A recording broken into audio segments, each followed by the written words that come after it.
सहस्रशीर्षं देवं विश्वाक्षं विश्वशम्भुवं विश्वं नारायणं देवमक्षरं परमं पदं विश्वतः परमां नित्यं विश्वन्नारायणगुं हरिं विश्वमेवेदं पुरुषस्तद्विश्वमुपजीवति पतिं विश्वस्यात्मेश्वरगुं शाश्वतगुं शिवमच्युतं नारायणं महाज्ञेयं विश्वात्मानं परायणम्।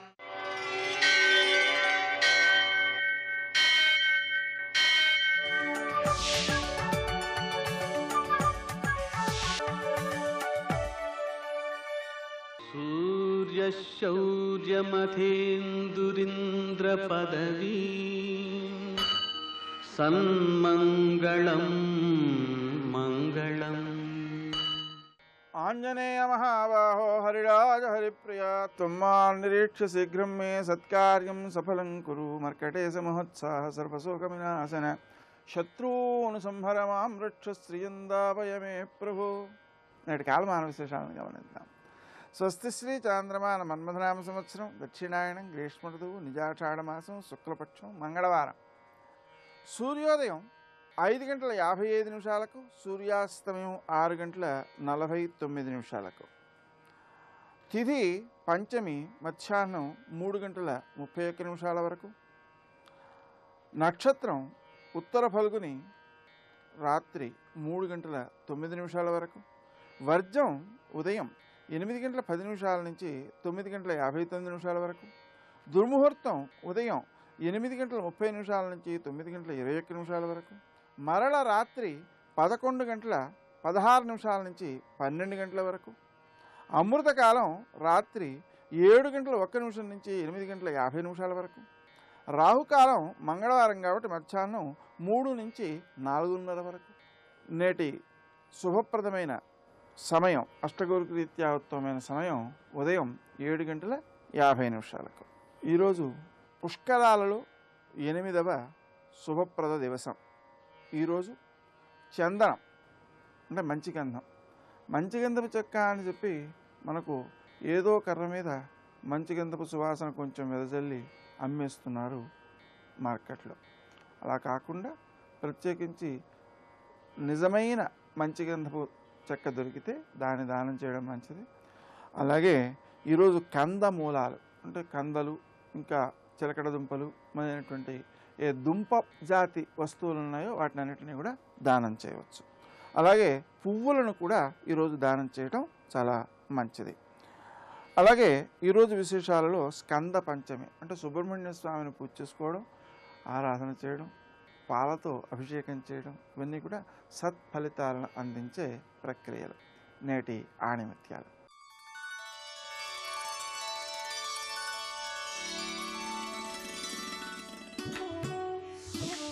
తల్లిదండ్రులను బాధింపనివారు, ధర్మాన్ని ఆచరించిన వారు, సత్ప్రవర్తన కలవారు, సత్య మార్గాన్ని విడిచిపెట్టనివారు చిరకీర్తిని ఆర్జిస్తారు.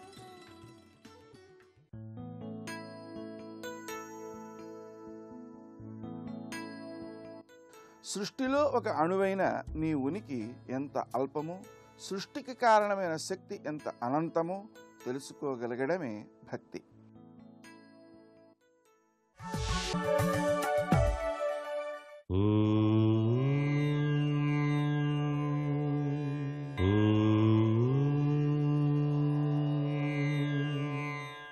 ఓం నమో నారాయణాయ. ఓం నమః శివాయ. శ్రీమాత్రే నమః. గోదావరి నదీమ తల్లికి మహాపుష్కరాలు ప్రారంభమై 8వ రోజు. అసలు పుష్కర సమయంలో అధిదైవిక శక్తిని కలిగినటువంటి ఈ సమయంలో ప్రతి ఒక్క మానవుడు కూడాను స్నాన, దాన, జప, అర్చన, ధ్యాన, హోమ, తర్పణాది అనుష్ఠానాలను, పిండ ప్రదానాలను చేయాలని చెప్పేసి మన మహర్షులు బోధించారు. ఈ కర్మల వలన శారీరక, మానసిక, భౌతిక కల్మషాలన్నీ కూడా పటాపంచలైపోయి మానవులంతా కూడాను పవిత్రులై తేజోవంతులై విరాజిల్లుతారు. ఈ పుష్కర స్నానం పుణ్య స్నానం వెనకాల దాగిన మహా అద్భుత లక్షణం ఇది. పుష్కర సమయంలో ఏ భేదం లేకుండా కూడా అందరూ స్నానం దానం చేయవచ్చు. పురుషులందరూ పితృదేవతలకు పిండ ప్రదానాలు ఆచరించవచ్చు. జలానికి యజ్ఞం మేధ్యం అనేటువంటి 2 దివ్యవంతమైన శక్తులుంటాయని వేదవాక్కు మనకు తెలియచేస్తోంది. కాబట్టి యజ్ఞం ద్వారా జలానికి శుచిత్వం కలుగుతుంది. మేధ్యం అనేటువంటి శక్తి వల్ల ఈ జలాలు చేసేటువంటి మనం ఆచరించేటువంటి ఆచమనాలు స్నానాదుల ద్వారా మనకు విశిష్టవంతమైన శక్తిపుంజాలు మన శరీరంలోకి ప్రవేశింపబడతాయి. ఈరోజు మంగళవారం. ఈరోజు స్నానం చేసిన తర్వాత చేయవలసినటువంటి దాన విధుల్లో గంధం, కందమూలాలు, పూలు ఇవన్నీ కూడా గొప్ప విశిష్టవంతమైనటువంటి దివ్యవంతమైన ఆయుష్ను ఆరోగ్యాన్ని ప్రసాదిస్తాయి. లక్ష్మీదేవి యొక్క కరుణాకటాక్ష వీక్షణాల్ని ప్రసరింపజేయటానికి కూడా దానాలు సహకరిస్తాయి.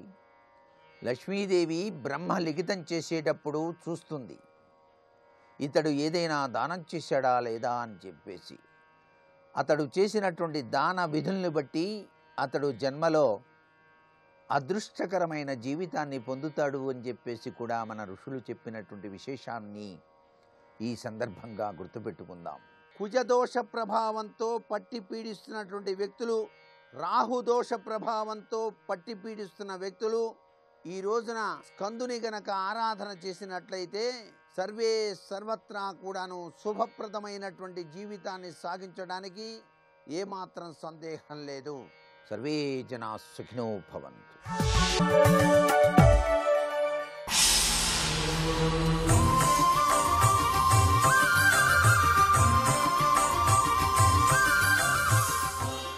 శతక సాహితీ సరస్వతికి నమస్కారం. అల్లరేలంగిలో నిర్వురన్నదమ్ములు అధికమెది ఒంటిమిట్టయో అల్ల భద్రశైలమోయని వాదింప స్వప్నమందు కొలుడు నన్నని మన వేల్పు పలికెగాదే కంటె మన రామ మహిమ టెంకాయ చిప్ప. ఓ టెంకాయ చిప్ప, ఈ చుట్టుపక్కల ఉన్న గ్రామాలలోనే రేలంగి అనే గ్రామం ఉంది. ఆ ఊళ్ళో 2 అన్నదమ్ములు భద్రాద్రి గొప్ప ఒంటిమిట్ట గొప్ప అని వాళ్ళు వాదించుకున్నారు. ఇలా వారు ఒంటిమిట్ట గొప్ప అని ఒకరు, భద్రాచలం గొప్ప అని ఒకరు ఇప్పుడు 100 సంవత్సరాలకు మునుపు ఇవాళ మనకి వచ్చినటువంటి సందేహం వారికి కూడా వచ్చింది. వస్తే ఒంటిమిట్టయో అల్ల భద్రశైలమోయని వాదింప స్వప్నమందు వారికి కలలో కనిపించి ఇద్దరికీ కూడా ఒకే రోజున ఒకే సమయంలో స్వప్నంలో సాక్షాత్కారాన్ని కలిగించి కొలుడు నన్నని మన వేల్పు పలికెగాదే, మీరెవరు గొడవ పడకండి, అక్కడ ఉన్న నాకు మహిమ ఎక్కువ, ఇక్కడ ఉన్న నాకు ఎక్కువ మహిమ అని, నా మహిమ ఎక్కడైనా ఒకటే, మీరు ఎక్కడ నుండి నన్ను కొలిచినా కూడా నేను మిమ్మల్ని అనుగ్రహిస్తాను, మీరు కష్టపడి అక్కడ వరకు వెళ్ళక్కరలేదు, ఇక్కడ ఉన్న నన్ను మీరు చిత్తశుద్ధితో కొలిస్తే నేను మిమ్మల్ని అనుగ్రహిస్తానని శ్రీరామచంద్రుడు చెప్పినట్టుగా వారికి ఒక భావన కలిగింది. స్వప్నంలో ఇటువంటి అనుభవము కలగటంతో వారు ఆ ఒంటిమిట్ట కోదండరాముణ్ణి వారు ప్రార్థించటం ఆరాధించటం సాగించారు. ఏ పతివ్రత ఉదరాన ప్రాపుగొనుట నిట్టి బుద్ధియు శీలంబు పట్టుబడియే అట్టి తల్లికి రామచంద్రాఖ్యుసతికి కనకమాంబకు నిత్య సౌఖ్యంబు కూర్ప కదిసి వచియింపు నీవు టెంకాయ చిప్ప. ఏ భక్తిశీల అయిన ఏ సాధ్వీమణికి ఈ కనకమాంబ జన్మించిందో కదా, ఆ తల్లి యొక్క సంస్కారము భక్తి అంతా కూడా అలవడింది.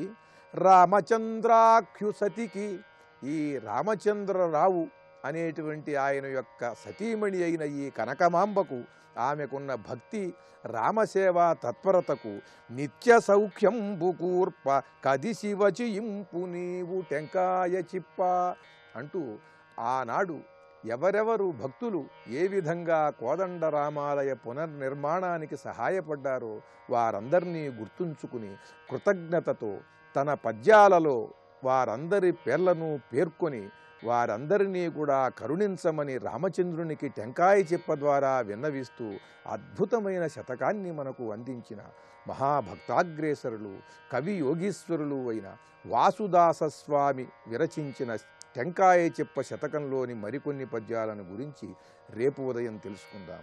జై శ్రీరామ్.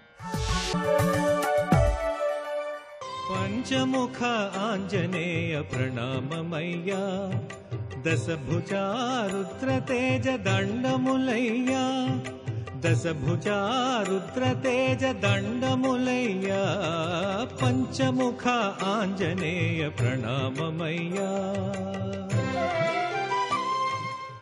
సీతాముదారచరితాం విధి సాంబ విష్ణువంద్యాం త్రిలోకజననీం నతకల్పవల్లీం హేమైరనేకమణిరంజితకోటిభాగైః భూషాచయైరనుదినం సహితాం నమామి శ్రీ సీతాం నమామి.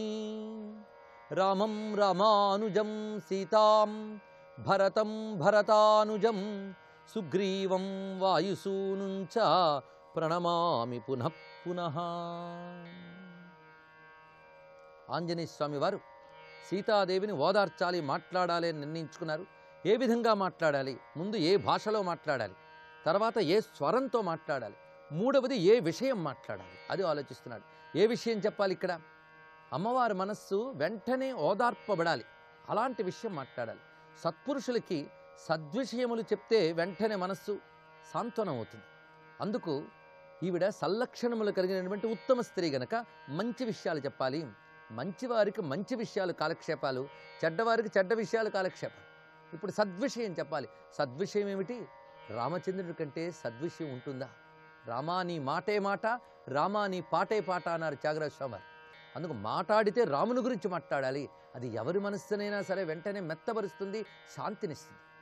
అందుకు రామచంద్రమూర్తి యొక్క దివ్య కథని వినిపిస్తాను అనుకున్నాడు. విషయం కూడా నిర్ణయించుకున్నాడు. ఇప్పుడు స్వరం ఎలా ఉండాలి అది చెప్తున్నాడు. ఈ స్వరం ఎలా ఉండాలంటే రాక్షసులు లేవకూడదు, ఈమెమో చక్కగా వినగలగాలి. దీనికి ఒక చక్కటి మాట చెప్పారు విశ్వనాథ వారు. రసవిహీన ప్రకృతులకు నిద్రామాంజంబు సంఘటించినదియు రసారామ విహరణ శీలులకు అధిక జాగ్రత్త అవస్థ సంధాయకంబునగు కంఠస్వరంబున. ఇది చాలా ముఖ్యమైన విషయం తెలుసుకోవాల్సింది. కొందరికిట మహావిషయాలు చెప్తుంటే నిద్రలు వస్తాయిట, కళ్ళు మూసుకుపోతూ ఉంటాయి. అది ఎవరికంటే రాక్షస ప్రకృతి ఉన్నటువంటి వారికి భగవద్విషయాలు చెప్తూ ఉంటే నిద్ర వస్తుందిట. అదే సాత్విక ప్రకృతి దైవీ ప్రకృతి ఉన్నటువంటి వారు ఒకవేళ నిద్ర వస్తూ ఉన్నప్పుడు కానీ మంచి విషయాలు వింటే లేచి కూర్చుంటారట. అలాగా సత్పురుషులైతే మంచి విషయాలు విన్నప్పుడు లేచి కూర్చుంటారు. రాక్షస ప్రకృతి ఉన్నటువంటి వారు ఆ మంచి విషయాలు చెప్పి నిద్రపోతూ ఉంటారట. అలాంటి కంఠంతో అలాంటి కథ చెప్పాడు ఇక్కడ. కనుక హనుమంతుడి యొక్క మాట విని ఈ రాక్షస స్త్రీలు మరింత నిద్రపోతూ ఉన్నారట. సీతమ్మ జాగ్రత్త అవస్థతో చూసింది. దీన్ని బట్టి చూడండి, మనం భగవత్కథ వింటున్నప్పుడు నిద్రపోయాము అంటే దాన్ని బట్టి మన ప్రకృతి ఇంకా రాక్షస ప్రకృతి అని తేలిపోతుంది. ఇది శాస్త్రం చెప్తున్న మాట. ఇక్కడ సీతాదేవి అలా లేచి వింటున్నది, వాళ్ళు నిద్రపోతున్నారు. అలాంటి స్వరంట. పైగా వృక్ష శాఖాంతర్లీనుండై ఒక్కసారి పైకి చూస్తే భయపడకుండా, కనబడకుండా ఆ ఆకుల గుబురున మరింత దాగి వృక్ష శాఖ అంతర్లీనుండై సవ్వడి ఏదో దూరము నుండి మరుత్తరంగములపై పయనించుచున్నట్లుగా అలాగ స్వరాన్ని చేసుకున్నట్టు. ఆ స్వరం చేసుకుని చెప్పడానికి సిద్ధమయ్యే ముందు అనుకుంటున్నాడు, అసలు సీతని నేను చూశాను. ఈయన అనుకోవడం అజ్ఞానమే. సీత నాకు దర్శనమిచ్చింది. ఏ సమయంలో?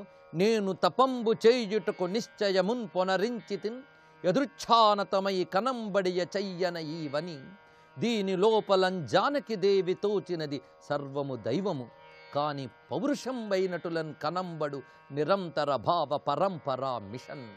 ఋషితుల్యులైనటువంటి విశ్వనాథ వారు ఈ పద్యంలో ఒక అద్భుతమైన భావాన్ని చెప్తున్నారు. ప్రతి మానవుడు తెలుసుకోవాల్సిన గొప్ప భావం ఇది.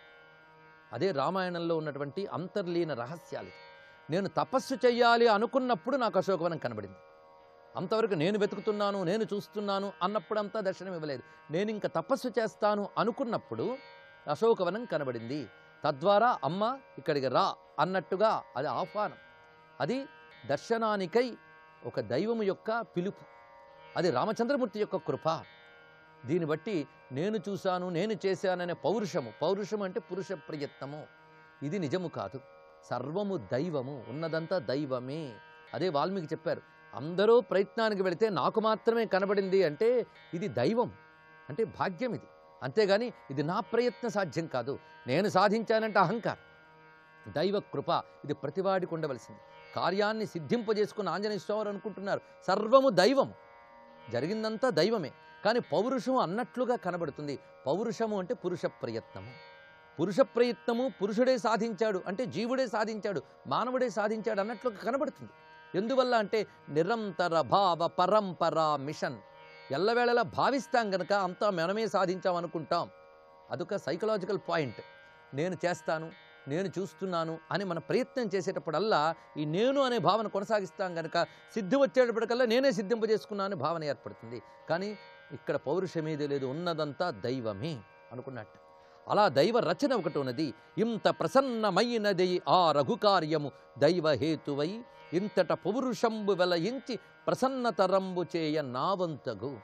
కనుకనే ఆ రామ కార్యం అంటేనే ఒక దైవహేతువది. అందులో ఒక నిమిత్త మాత్రంగా నా పౌరుషం నేను చూపిస్తాను అనుకున్నాడు.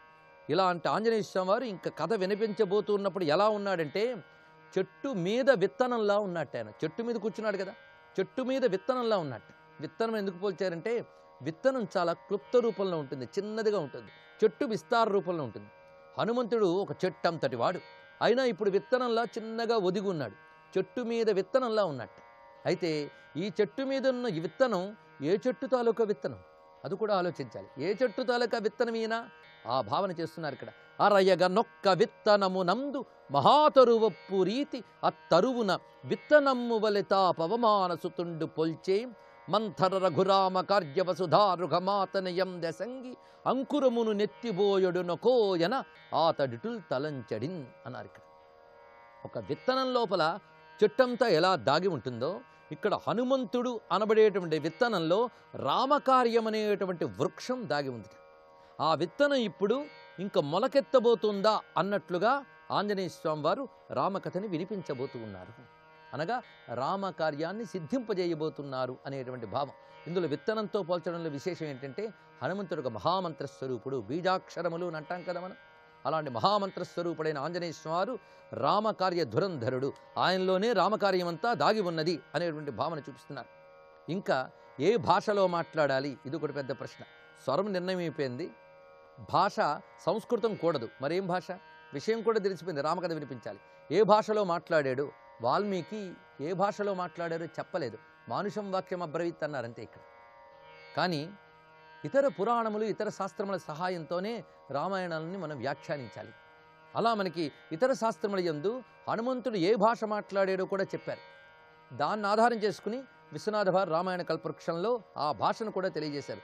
చేకొని నేను చెప్పునది చెప్పగ యోగ్యతమంబు మైథిలీ ప్రాకృతము అద్ది మానవుల భాష అయోధ్య చుట్టుపట్ల ఈ ప్రాకృత భాషయే మిగుల వాడుకనున్నది దాని విన్నచో శ్రీ కమలాయ తాక్షయగు సీత మనస్సు ప్రసన్నమయ్యడు.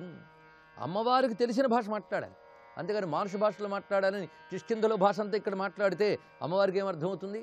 కనుక అమ్మవారికి పరిచయమైనటువంటి ఒక ప్రాకృత భాషలో మాట్లాడాలి. సామాన్య మానవుల భాష ప్రాకృత భాష, అందులో మాట్లాడాలనుకున్నట్ట. అది ఏ భాష తీసుకున్నట్ట? మైథిలీ ప్రాకృతము. ఈ భాషలో చెప్పాడు హనుమంతుడు రామకథ. ఇక్కడ మైథిలీ ప్రాకృత భాషలో చెప్పాడు. అంటే మొట్టమొదటిగా ప్రజాభాషలో భగవత్కథని వినిపించిన వాడు ఆంజనేయ స్వామి వారు. ఇది తెలుసుకోవాలి. రామకథని మొదట వినిపించిన వాడు ఆంజనేయ స్వామి వారు. రామాయణంలో రామకథ వినిపించాడు, అది సుందరకాండలో. అందుకే సుందరకాండలో రామకథ ఇద్దరు నోట పలకబడుతుంది. ఒకటి సీతమ్మ, ఇంకోటి హనుమంతుడు. వీరిద్దరూ ఒకరికొకరు చెప్పుకుంటారు రామకథని. భక్తులు భగవత్కథను ఒకరికొకరు చెప్పుకుంటారట. కథయం తష్టమా నిత్యం తుష్యంతి చరమంతి చ అని గీతలో చెప్పినట్లుగా. అలా వాళ్ళిద్దరూ చెప్పిన రామాయణం ఉంది కనుకనే సుందరకాండ పారాయణం చేస్తే రామాయణ పారాయణం చేసినంత ఫలితం లభిస్తుంది అని చెప్పారు. ఇక్కడ సుందరకాండలో మొత్తం రామాయణం ఉంది, అందుకే దీని పేరే బీజకాండ. ఆ బీజస్వరూపుడు ఆంజనేయ స్వామి వారు. ఇప్పుడు మైథిలి ప్రాకృతంలో మాట్లాడాడు. మైథిలి అంటే మిథిలానగరపు ప్రాకృత భాష. మిథిలానగరం అంటే అమ్మవారి పుట్టినిల్లు. అయితే అది కూడా అయోధ్యకు చుట్టుపట్ల ఈ ప్రాకృత భాషయే. అయోధ్యకు చుట్టుపట్ల మాట్లాడబడే మైథిలి ప్రాకృత అంటే దీని అర్థం మనం తెలుసుకోవాలి అంటే, తమిళనాడు రాష్ట్రం చుట్టుపట్ల ఉండేటువంటి తెలుగు వాళ్ళు మాట్లాడితే ఎలా ఉంటుంది, కొంచెం తమిళ యాసతో కూడిన తెలుగు ఉంటుంది వాళ్ళకి. అలాగే ఇక్కడ అయోధ్య చుట్టుపట్ల ఉండేవాళ్ళు మిథిలా ప్రాకృతంలో మాట్లాడితే ఎలా ఉంటుందో అలాంటి భాష. అంటే అమ్మవారు అత్తవారింట్లో మాట్లాడబడే పుట్టింటి భాష. దానితో అమ్మకి తాను దూరమై వచ్చేసినటువంటి ఏ భాష ఉందో అది ఒక్కసారి వినగానే మనస్సు ఎంత ప్రసన్నమవుతుంది. అందుకే విషయంతో పాటు భాష కూడా ముఖ్యం, ఇది తెలుసుకోవాలి. ఇదే కథను మన ఆంగ్ల భాషలో చెప్తే రసరమ్యం ఉండదు. ఇది మన భాషలో వినాలి, అప్పుడే మన హృదయాన్ని తాకుతుంది. అందుకే మనదైన భాషను బతికించుకొని మన భాషలో మన కథలు మన సంస్కృతిని కాపాడుకున్నప్పుడే మనంగా మిగులుతాం, లేకపోతే మనల్ని మనం కోల్పోతాం. ఇది తెలుసుకుని మన తెలుగుని మన సంస్కృతాన్ని మనం బ్రతికించుకోవాల్సిన అవసరం ఉందని మరొక్కసారి చెప్పుకున్నాం. ఈ విధంగా మైథిలి ప్రాకృత భాషలో మాట్లాడుతానది వాడుక భాష, దానిలో మాట్లాడతాను. దానివల్ల సీతమ్మ మనస్సు ప్రసన్నమవుతుంది అని నిశ్చయించుకుని ఆంజనేయ వారు కంఠస్వరాన్ని చక్కగా విప్పారు. హనుమంతుని నోట రామకథ పలకబడుతున్నది. సర్వం శ్రీ సీతారామచంద్ర చరణారవిందార్పణమస్తు. జై వీర హనుమాన్.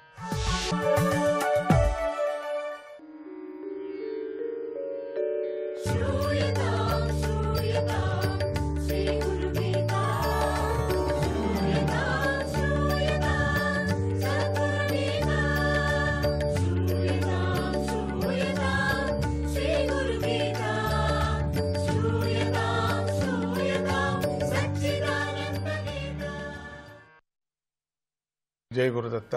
భగవద్గీత సర్వ సిద్ధాంత సంగ్రహం గురువును వివరిస్తూ, అంటే ఆ అర్జునుడికి గురుబోధ చేస్తూ తాను గురువుగా నిల్చొని, అందుకే ఇక్కడ అనపేక్ష శుచి దక్ష కరుణామృత సాగర అని చెప్పింది. వేదాంత పరిజ్ఞానము, బ్రహ్మనిష్ట, సమదృష్టి కలిగినవాడు, శిష్యుడికి బోధించగల సమర్థత గలవాడు, శిష్యుణ్ణి తరింపచేయాలనే దయగలవాడే గురువు. శిష్యుడికి నిజమైనటువంటి బోధ చేసి వాణ్ణి కూడా తనలాగా చేసుకోవాలనేటువంటిది తపన గురువుగారికి ఉంటుంది. ఎన్నో జన్మలు పరమభక్తితో చేసిన పూజల వల్ల పరమేశ్వరుడే కరుణించి గురువు రూపంలో వచ్చి ఆత్మస్వరూపాన్ని బోధిస్తాడు. ఇవి బాగా మనం జ్ఞాపకం పెట్టుకోవాలి. గురువు ఎవరు? పరమాత్ముడు. ఆ పరమాత్ముడు రావాలంటే మనం ఎన్నో జన్మల్లో చేసినటువంటి జన్మలు చేసినటువంటి పూజాఫలం ఒకటి, మంచి నడవడిక ఒకటి, మంచి నడత ఒకటి, ఇట్లా ఉంటే మాత్రమే పరమాత్ముడే గురు రూపంతో వస్తున్నాడని మన జీవితంలో. ఏదో గురువు ఒకరు ఏదో వేషం వేసుకొని వచ్చేది కాక పరమాత్ముడే వస్తున్నాడు. ఆ భక్తులను సంసార సాగరం నుండి తరింపజేస్తాడని శాస్త్ర గ్రంథాలు చెబుతున్నాయి. శిష్యుడు ఎంత వినయంగా ఉంటే గురువుకు శిష్యుడి మీద అంత ప్రీతి ఉంటుంది. వినయమే చాలా ముఖ్యం. ఇంతవరకు అనుకున్నాం కదా, నేను సగం నేర్చుకున్నానండి, ఇంకా సగం ఇవ్వండి, నేను నేర్చుకుంది బాగుంది అని తన పాండిత్యానంతా ప్రదర్శన చేసేవాళ్ళు ఉన్నారు. గురువు దగ్గర శిష్యుడు ఏ విధంగా ఉండాలో శంకరుల వారు ఇట్లా బోధన చేసుకొని వస్తున్నారు. శుశ్రూషయా సదా భక్త్యా ప్రణామైర్వినయోక్తిభిః ప్రపన్నం గురుమాసాధ్య ప్రష్టవ్యం జ్ఞాయమాత్మనః. శుశ్రూషయా సదా భక్త్యా ప్రణయోమైర్వినయోక్తిభిః ప్రసన్నం గురుమాసాధ్య ప్రష్టవ్యం జ్ఞాయమాత్మనః. ప్రష్టవ్యం జ్ఞాయమాత్మనః. గురువు ఎల్లప్పుడూ భక్తితో సేవ చేసి నమస్కరించి వినయంగా మాట్లాడి ఆ గురువు విచారంగా చెప్పుకొని వెళ్తున్నారు. ఇక్కడ గురువు దగ్గర ఎట్లా ఉండాలా అంట, గురువును వినయంగా ఎల్లప్పుడూ భక్తితో సేవ చేయాల. భక్తితో నమస్కరించలేదో చూశాం కదా అని చెప్పేసి ఒక డైవ్, స్విమ్మింగ్ పూల్లో డైవ్ ఇచ్చినట్టుగా ఇవ్వటం కాదు. ఒక్క సాష్టాంగం పడేస్తే ఏమవుతుందండి, ఎక్సర్సైజ్ చేసినట్టు అవుతుంది. ఇట్లంతా అనుకోని చేయకూడదు.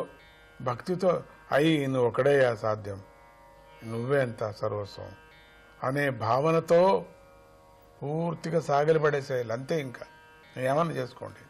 భక్తితో సేవ చేసి నమస్కరించి వినయంగా మాట్లాడి గురువు ప్రసన్నంగా ఉన్న సమయాన్ని చూసి తాను తెలుసుకోవలసిన విషయాన్ని అడగాలి. జ్ఞానాన్ని గురించి లౌకికం కాదు, గురు కటాక్షం కలిగే వరకు ఎదురు చూడాలి. అన్నీ అట్లనే ఉపయోగించుకోవచ్చు, కానీ జాగ్రత్తగా ఉండాలి. భక్తిపూర్వకంగా నమస్కారం చేయాలి అంటే తన గర్వాన్ని, అధికారాన్ని, అహంకారాన్ని పూర్తిగా వదిలేయాలి. గురువు దగ్గర వీటికి ఏది కూడా పనికిరావు, వీటి తావలేదు. నిజంగా వినే విధేయతాలతో తన సందేహాలను సమయాలు చూసుకొని భక్తిభావంతో ప్రశ్నించాలి. ఏది ప్రశ్నించాలన్నా కూడా టైం చూసుకొని మనం అడగాల.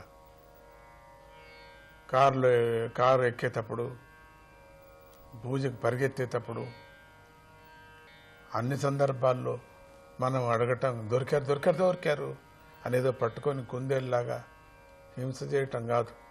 సమయాలు చూసుకోమన్నారు. జై గురుదత్త.